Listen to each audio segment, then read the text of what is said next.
The moment I saw my own face staring back at me from a profile I never created, my hands started shaking so badly I dropped my phone on the cafeteria floor, and the screen cracked right down the middle like some kind of sign.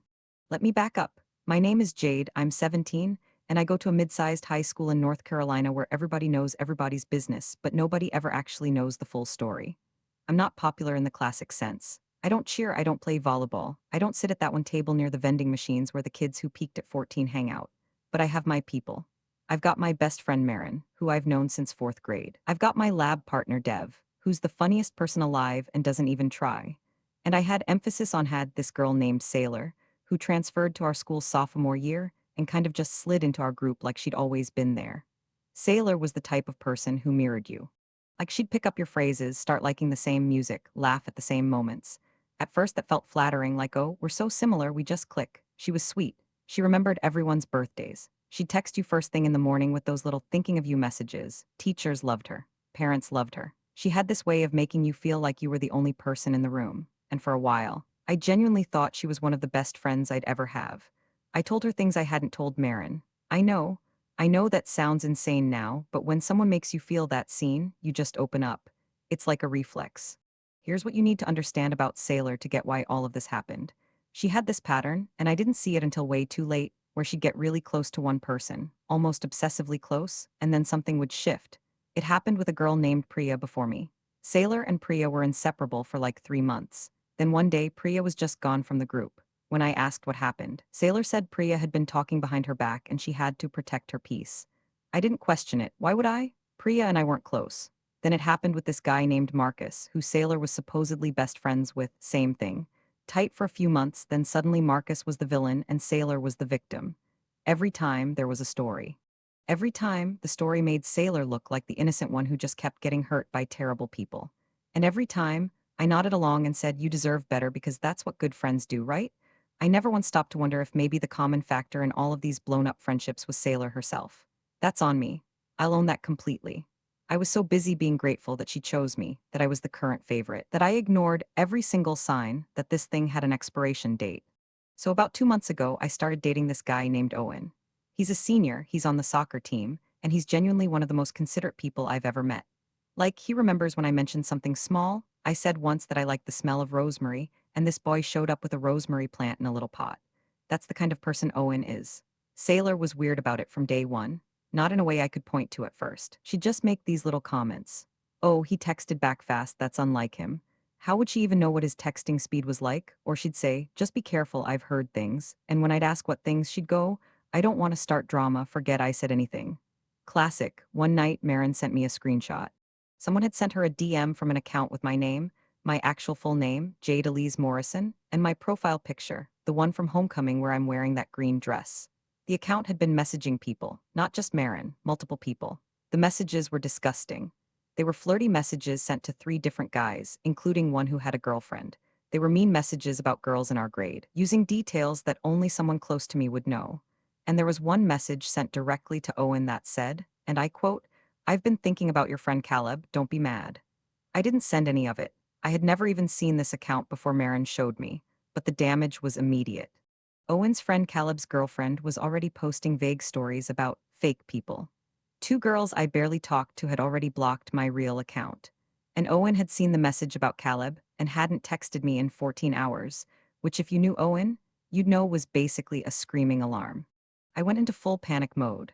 I reported the account to Instagram. I posted on my real account explaining it wasn't me. I texted Owen a wall of text at like 1 in the morning trying to explain. And the next day at school, I walked into what felt like a war zone.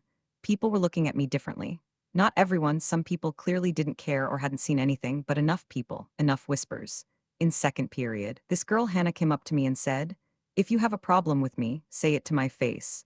And I had literally no idea what she was talking about until she showed me a screenshot from the fake account calling her outfit at the fall formal giving party city clearance rack.